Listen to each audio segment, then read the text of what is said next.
Hello everyone, welcome back to our channel Billion Education where we aim to reach and teach billion population. So guys, हम लोग continue कर रहे हैं हमारा creative thinking का part. तो उसमें हमने पार्ट ए कर लिया था कि पहले फेज में क्या होता है, प्रिपरेशन होता है। जब हम क्रिएटिव थिंकिंग या कुछ प्रोड्यूस करने वाले हैं तो उसका फर्स्ट फेज जो होता है वो होता है प्रिपरेशन। यहाँ पे कोई भी प्रोग्रेस नहीं होती है। तो फिलिंग द ब्लैंक्स में आप लोग को भरने को अगर आ जाए तो आप लोग सीधा सीधा भर देना। नेक्स्ट जो आता है वो है incubation. After preparation a person starts working on a problem but may not get a required solution. तो उसको जो सोल्यूशन चाहिए वो नहीं मिलेगा। तो आप लोग पाते होंगे कि ये प्रॉब्लम सॉल्विंग से भी लिंक्ड है।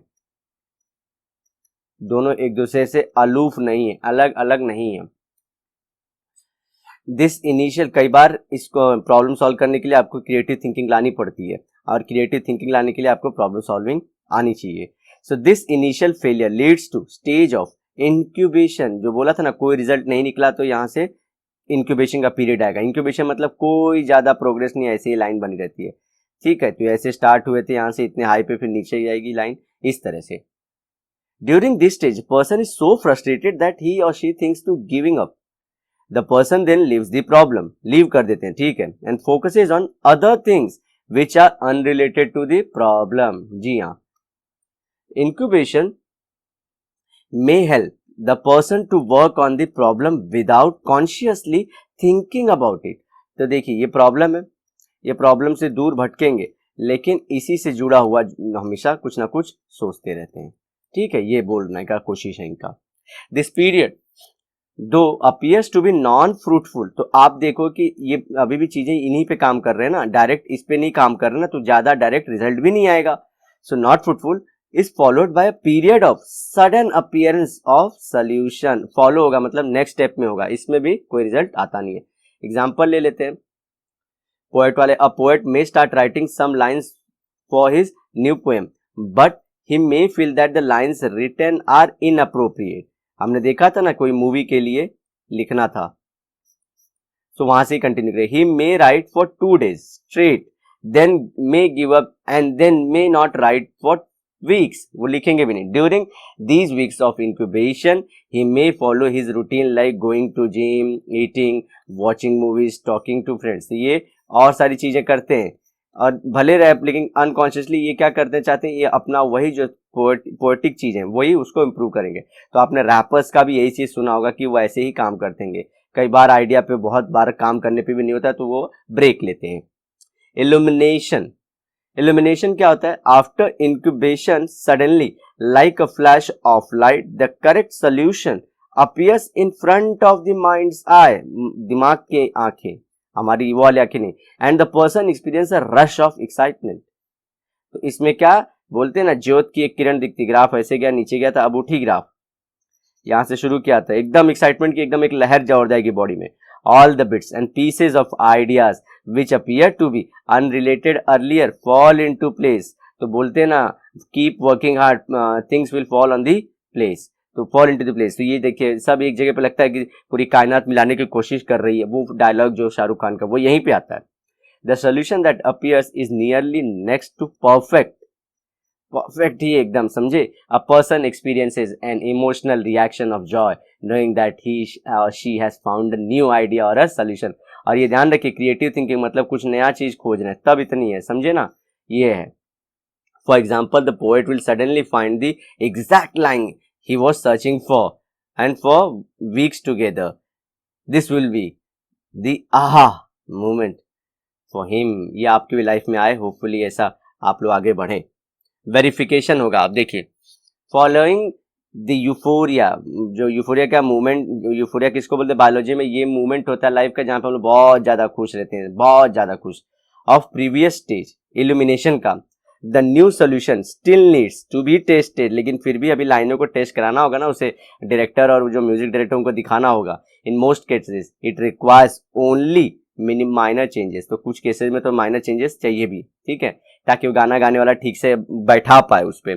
But the sometimes it may require a life time of study, testing and retesting. कभी कभी नहीं बोलते, एक प्रोडक्ट तैयार करने के लिए कई बरिस का सपना था, ये मैं दिखाया कितने लोगों को, ऐसे ऐसे लिखें। जैसे रॉकी जो पिक्चर है सिल्वेस्टर स्टेलोन की, कितने सारे प्रोड्यूसर्स डायरेक्टर्स के पास हो गया लेकिन वो फेल हो गया, अल्टीमेटली उसकी कितनी सारी सीरीज आई। For example, a poet will write his new poem on a paper, will read it again and again, will check whether any word or line is still to be change, कुछ add करना है, कुछ निकालना है, कुछ में modification words के करने हैं ये सब काम वो करेंगे। अब गाइस हमारा खत्म होता है इससे क्रिएटिव थिंकिंग वाला पार्ट भी, तो हम थिंकिंग से गो थ्रू हो चुके हैं। सो अटेंशन, परसेप्शन, थिंकिंग हमारा खत्म हो चुका है, APT। अब हम चल रहे हैं L की तरफ, that is learning. So learning आपको अगेन कॉग्निटिव प्रोसेस का पार्ट है। हमने कई बार देखा है कि आपको बैक ऑफ द माइंड में बोलते थे प्रैक्टिस होनी चाहिए, ठीक है, तो उसी की तरफ हम लोग आगे बढ़ रहे हैं। सो मीनिंग करेंगे और डेफिनेशन भी करेंगे उसका।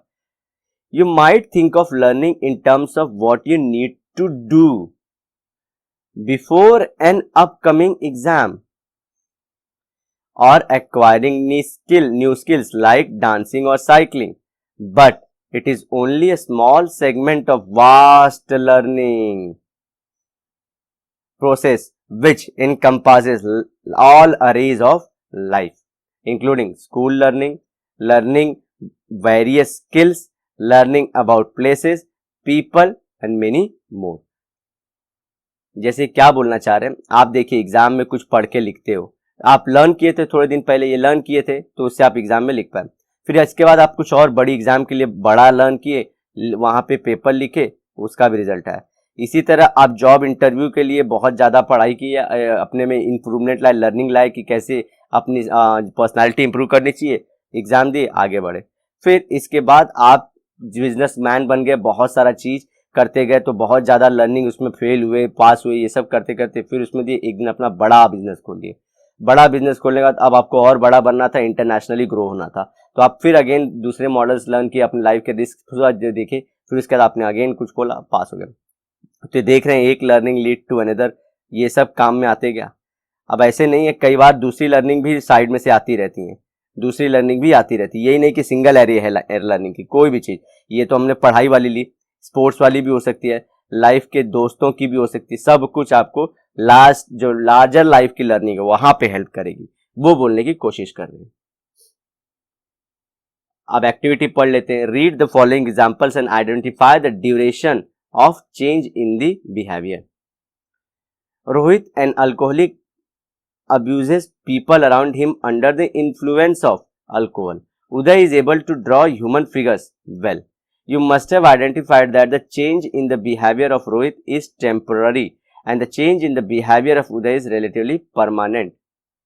रीड करते आते हैं, आगे बहुत ज्यादा मिलेगा। Read the following examples and identify the reason for, पहले में ड्यूरेशन था, टेम्पररी ड्यूरेशन था एक पहले वाले में, जहां पे सिर्फ अल्कोहल के उसमें था थोड़ी देर के लिए, और वहीं पे पेंटर जो रहेगा उसका लाइफ लॉन्ग है ना वहां पे। अब इसमें रीजन देखेंगे। Prateek learn to ride bicycle by continuous repetition, गिरते हैं उठते हैं, गिरते हैं उठते हैं, इसी तरह से होता है। Akshay got an electric shock after putting his finger in this socket and so has stopped doing so. तो रीजन क्या थे, क्योंकि उसको शॉक लगा यहाँ पे, और यहाँ पे रीजन क्या था, सीखना था। You must have identified that the change in the behaviour of Prateek, Prateek पहला वाला, must be due to practice, and the change in the behavior of Akshay must not because of practice but rather must be because of experience, क्योंकि इनका bad experience था, fear कि कहीं भाई मर न जाए। वहीं पे इनका क्या था, जो बिहेवियर चेंज था, मतलब क्या था, ये बार बार उठते थे गिरते थे, उठते थे गिरते थे, ये क्या था, ये बिहेवियर, ये लर्निंग के लिए था, ठीक है ना। सो आगे बढ़ते हैं। With reference to examples given above in the box we can understand that any temporary change in the behavior is not considered as learning। अब जैसे कि ये छोटा सा हो गया कि दारू के इम्पैक्ट में, तो उसको लर्निंग नहीं बोलते, वो भले कई दिन की हो तो बोलते हैं कि लाइफ के फेस में हम लोग लर्निंग किए हैं, ठीक है, तो वहां पे अलग चीज आएगी, वो अलग चीज बात कर रहे हैं, एक्सपीरियंस वहां पे आ रही है, ठीक है। Learning involves relatively permanent change in the behaviour, permanent change मतलब क्या था, वो एग्जाम्पल में जैसे देखिए तो वो ड्राइंग करने का उनका एक हॉबी बन गया था। लर्निंग में take place because of practice, learning में take place because of experience. तो लर्निंग मतलब क्या मिली, वहां से लर्निंग बच्चे को मिली थी कि शॉक वहां पे नहीं करना है, मतलब सॉकेट में हाथ नहीं डालना है। यहाँ पे क्या उनको लर्निंग मिली थी कि एक बार गिरना, ऐसा नहीं है पैडल पे ऐसे अगर बैठ जाते हो तो ऐसे अगर घुमाते हो तो ऐसे आप चलना शुरू हो, तो वहां लर्निंग वो थी। लर्निंग वहां पे जो हमारा पेंटर बाबू थे वहां पे कैसे, अब ये पीरियड के ऊपर था, ठीक है। और फर्स्ट वाला क्या है, एनी टेम्परे, मतलब लाइफ के 24 घंटे में से सिर्फ आधे एक घंटे का कभी कभी का इम्पैक्ट आपके लिए लर्निंग नहीं होता है कि आपने उस टाइम से कुछ सीखा। आप बाद में रियलाइज करते हो, वो जैसे कि वो क्या बोलते हैं कि बहुत ज्यादा पैसा खर्चा है, बहुत ज्यादा टाइम के बाद आप टाइम का हिसाब सीखते हो, आप उस मूवमेंट से कुछ नहीं सीखते, उससे कुछ लर्निंग नहीं मिली कि आज आप उस मूवमेंट में क्या थे, कैसे क्या आपको नया कुछ टैलेंट मिला, कुछ भी नहीं। आप क्या देखते हो कि आपके प्रोस्पेक्टिव में टाइम का लॉस हुआ, इज्जत का लॉस हुआ, दैट्स एन अनदर थिंग, ठीक है। तो वहां पे टेम्परेरी चीजों से आप लर्निंग नहीं लेते हो। और उसमें भी क्या बिहेवियर आपका ओवरऑल दिन भर ठीक रह रहे थे, दारू पीने के बाद आप कर रहे थे, इसमें क्या लर्निंग, इसमें क्या अपने लाइफ में क्या डालेगा, अब तो वैसे भी ठीक ही थे ना अपने रियल लाइफ में, तो वो बात बोल रहे थे। और सॉरी इसके लिए मैंने पहले वाले जब उसको शॉक लगा तो उसको बैड एक्सपीरियंस बोला था, लर्निंग नहीं, लर्निंग वो भी पार्ट है, ठीक है गाइस। तो स्टार्ट करते हैं, इसका डेफिनेशन क्या बन जाता है हमारा, तो इसे रब कर देते हैं। Thus, learning can be defined as a relatively permanent change in the behavior that occurs due to experience or practice। ठीक है, तो वो एक्सपीरियंस मैंने बोला था कि एक्सपीरियंस है क्योंकि पहले से मैं आपको इंट्रोड्यूस कर रहा था। तो मतलब क्या, यहां पे आपको देखना है रिलेटिवली मतलब क्या, और सारी चीजें जो फेड हो जाती हैं, जिसे हम भूल जाते हैं, उसका कुछ ज्यादा इंपैक्ट नहीं रहता है। लेकिन और सारी चीजें जो थोड़े टाइम के लिए भी लाइफ में कुछ ना कुछ देखी जाती हैं, तो वो परमानेंट काइंड है, रिलेटिवली परमानेंट, ठीक है, इसलिए वर्ड रिलेटिव यूज किया है। तो फिर से रिलेटिवली परमानेंट चेंज किसमें, बिहेवियर के अंदर आता है।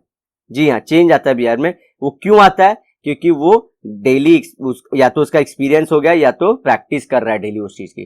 प्रैक्टिस मतलब बार बार जाके क्रिकेट खेल रहे। एक्सपीरियंस मतलब बिजनेस में लॉस हुआ तो उसको लर्निंग मिली। अब वो परमानेंट है, रिलेटिवली परमानेंट है।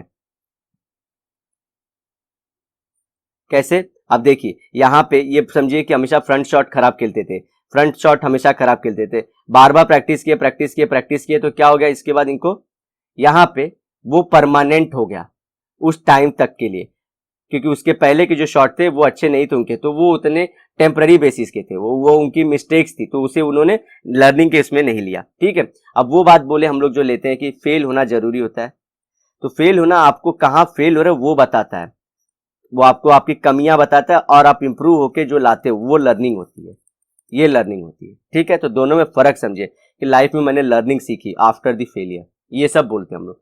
तो कंफ्यूज नहीं होना है चीजों के बीच में, और हम लोग जब नेक्स्ट टाइम मिलेंगे तो वो रहेगा प्रोसेस ऑफ लर्निंग, लर्निंग होती कैसे है, ठीक है। तो मिलते हैं नेक्स्ट लेक्चर में। अगर वीडियो पसंद आए तो लाइक जरूर दबाना, क्योंकि आजकल मोस्ट प्रोबेबली हम लोग हर रोज ही आपका लेक्चर्स डाल रहे हैं, तो ये कोशिश जारी रहेगी, सिर्फ आपका सपोर्ट बनाए रखना, कमेंट भी करना, और जितना हो सके इसे अपने दोस्तों में शेयर करना। तो बाय बाय दोस्तों, मिलते हैं नेक्स्ट लेक्चर में।